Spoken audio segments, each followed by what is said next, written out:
राधा स्वामी जी एक भाई था जो अपने धर्म का बहुत ही पक्का था और पूजा पाठ पर बहुत विश्वास रखता था। उस भाई ने छोटी उम्र में ही अपना घर परिवार छोड़ दिया और गांव के बाहर जाकर एक कुटिया बना ली और वहां पर जाके अपना पूजा पाठ करने लगा। अब वह भाई उसी कुटिया में ही रहा करता था, कहीं और नहीं जाता। अपना जो काम-काज था, जो कमाने का साधन था, बस ऐसे ही माँग के अपना गुज़ारा कर लेता था और अपना पाठ पूजा अपनी कुटिया में ही बैठकर करता था। वह भाई बहुत ही रात को सोता भी नहीं था, जागता ही रहता था। सारी-सारी रात वह भाई भजन ही गाता रहता था, भजन ही गाता रहता था। यह चीज़ देखकर गाँव वाले बड़े हैरान होते थे कि कितने साल हो गए हैं इस भाई को, ना तो यह भाई अपने घर जाता है, बस यहीं पर बैठकर ही अपनी पूजा पाठ करता रहता है, पूरी-पूरी रात भजन गाता रहता है, यह सोता कब है? अब उसी गांव में कुछ लोग सत्संगी रहा करते थे, तो जब वह सत्संगी वहाँ से उस कुटिया के आगे से निकला करते थे, तो सत्संगी लोग उस भाई से ज़रूर बातचीत किया करते थे और उस भाई से एक बात हमेशा पूछते थे कि भाई तुम्हें कितने साल हो गए हैं यहाँ पर रहते हुए? इसी कुटिया में ही तुम अपना भजन पूजा जो भी करते रहते हो, तो क्यों ना आप हमारे साथ सत्संग भी सुनने जाया करो।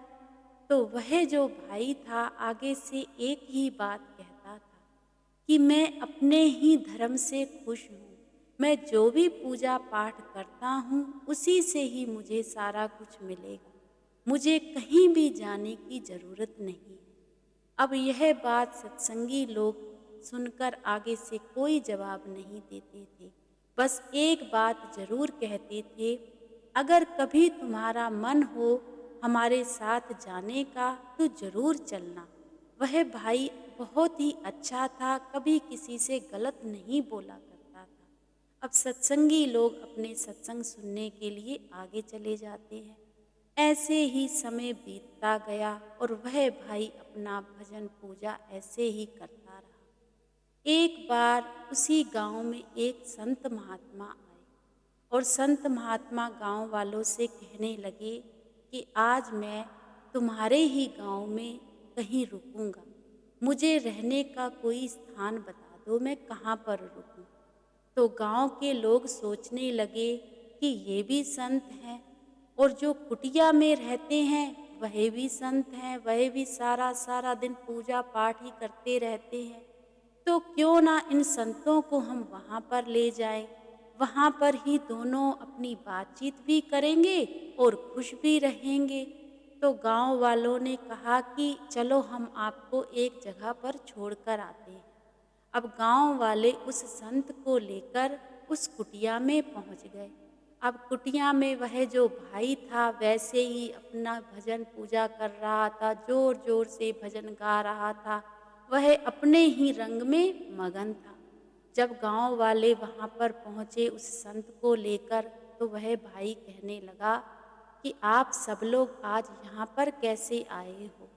तो आगे से गांव वाले कहने लगे कि भाई यह संत आए हुए हैं गांव में, तो यह कह रहे थे कि आज रात हम यहीं रुकेंगे। तो हमने सोचा कि क्यों ना यह तुम्हारे साथ हम इनको ठहरने के लिए जगह दे दें। तो आगे से वह भाई कहने लगा कि मुझे तो कोई ऐतराज़ नहीं है, संत बहुत खुशी से यहाँ पर रुक सकते हैं, लेकिन तुम्हें तो पता ही है कि मैं तो सारी सारी रात सोता ही नहीं हूँ। मेरा तो जो मन करता है मैं वही करता हूँ। ऐसा ना हो संतों को कोई परेशानी हो। संत आगे से मुस्कुराने लगे। वह कहने लगे भाई हमें तो एक रात ही ठहरना है, हमें कोई परेशानी नहीं होगी, जो भी तुम्हें अच्छा लगता है वह तुम करते रहना। अब दोनों की बातचीत हो गई। गांव वाले उस संत को वहां छोड़कर चले गए। पहले तो वह दोनों लोग आपस में बातें करते रहे। जब रात का समय हुआ तो वह जो संत उस कुटिया में आए थे, उन्होंने क्या किया, एक चादर नीचे बिछा ली और अपना जो भी भजन बंदगी करते थे उसमें बैठ गए। जब वह संत भजन बंदगी में बैठ गए और वह जो भाई था वह जोर जोर से अपने भजन गाने लगा। अब भजन गाते हुए वह यह चीज देख रहा था कि मैं इतनी तेज तेज से भजन गा रहा हूँ, लेकिन यह संत तो बिल्कुल हिल ही नहीं रहे हैं। अब ऐसे ही 2.5-3 घंटे गुजर गए। अब उन्होंने सोचा उस भाई ने कि जब उठेंगे मैं पूछूंगा कि भाई आपको कोई संत जी परेशानी तो नहीं हुई। अब जब संत उठे तो इससे पहले भाई सोच ही रहे थे कि संत जब उठेंगे तो मैं इनसे कुछ पूछूंगा। संत जब उठे इससे पहले ही संत दोबारा से अपनी एक लात पर खड़े होकर फिर से भजन सिमरन करने लगे। अब यह भाई देखकर बड़ा हैरान हो गया कि 2.5-3 घंटे तो वैसे ही नहीं संत हिले, अब एक लात पर खड़े हो गए हैं। अब मैं कहूँ तो कहूँ क्या। अब वह भाई भी अपने भजन सिमरन पर जोर जोर से वह भी अपना भजन सिमरन बड़े गाई जा रहे थे, लेकिन संत पर कोई भी असर नहीं था। जब पूरी रात निकल गई, सुबह के 2:30-3 बज गए, तो जब वह संत एक लात से फिर से उठे तो फिर से अपनी चौकड़ी लगाकर फिर से अपने भजन सिमरन पर बैठ गए। अब ना तो संत पूरी रात सोए, ना ही वह भाई तो वैसे भी पूरी रात नहीं सोते थे, अपने भजन ही गाते रहते थे। लेकिन आज की जो रात थी उस भाई की बड़ी परेशानी में गुजरी कि मैं तो बड़े भजन गाता हूँ, पूरी रात हिलता रहता हूँ, जुलता रहता हूँ, लेकिन मुझे तो कभी कुछ हुआ नहीं। लेकिन यह संत कौन सी भक्ति करते हैं कि यह तो टस से मस ही नहीं हुए। जब सुबह हुई तो उस भाई ने पहले तो संत को प्रणाम किया, तो संत कहने लगे कि भाई आप मुझे क्यों प्रणाम कर रहे हो, पूरी पूरी रात तो तुम इतने खुश रहते हो, इतने अच्छे भजन गाते रहते हो। तो वह भाई कहने लगा कि संत जी आप तो पूरी रात कहीं हिले जुले भी नहीं, तो आपको क्या पता कि मैं क्या कर रहा हूँ। तो संत जी आगे से मुस्कुरा देते हैं। तो फिर से वह भाई कहता है कि संत जी मैं एक बात पूछना चाहता हूँ। तो संत जी कहते हैं बताओ। कहता है भाई कि संत जी आप कौन सी भक्ति करते हो, मुझे भी कुछ बताओ, मुझे भी कुछ सिखाओ, मैं भी ऐसी भक्ति करूं, मैं भी आपके जैसा बनना चाहता हूँ।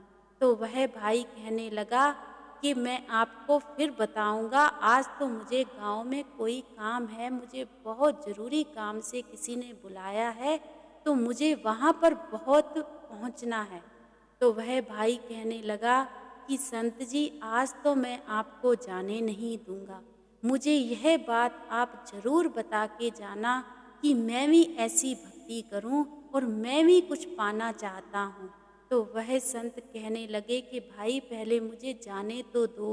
अब भाई को यह महसूस होने लगा कि अगर मैंने संत को जाने दिया तो संत कहीं वहीं से ना चले जाएं। तो भाई कहने लगा कि संत जी मैं आपके साथ चलूँगा।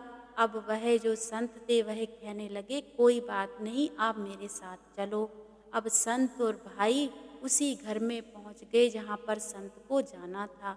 अब संत जब उस घर में पहुँचे तो उस परिवार वालों को तो पहले ही पता था कि हमारे घर संत ने आना है, तो उन्होंने उस संत की बहुत खातिरदारी की और फिर जो सवाल था वह किया कि संत जी हमारे घर आपको पता ही है कितने साल हो गए हैं, बच्चा नहीं हो रहा है।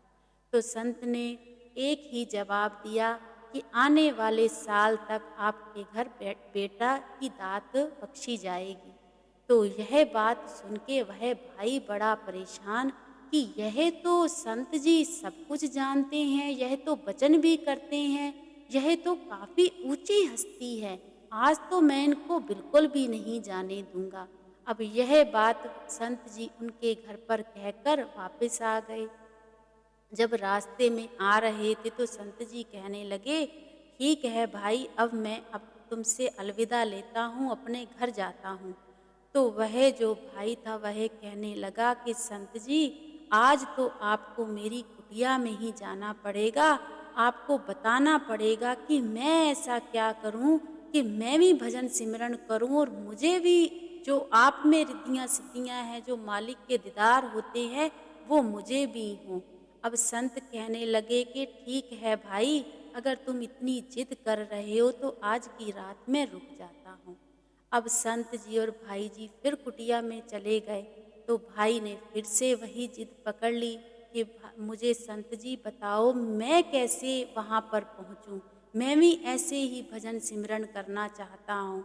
तो संत जी ने बिना देरी किए उस भाई को एक ही बात कही कि देख भाई, अगर तू पूरे गुरु को मानना चाहता है, पूरे गुरु की शरण में जाना चाहता है, तो एक ही गुरु है, वह ब्यास में तुम्हें मिलेंगे।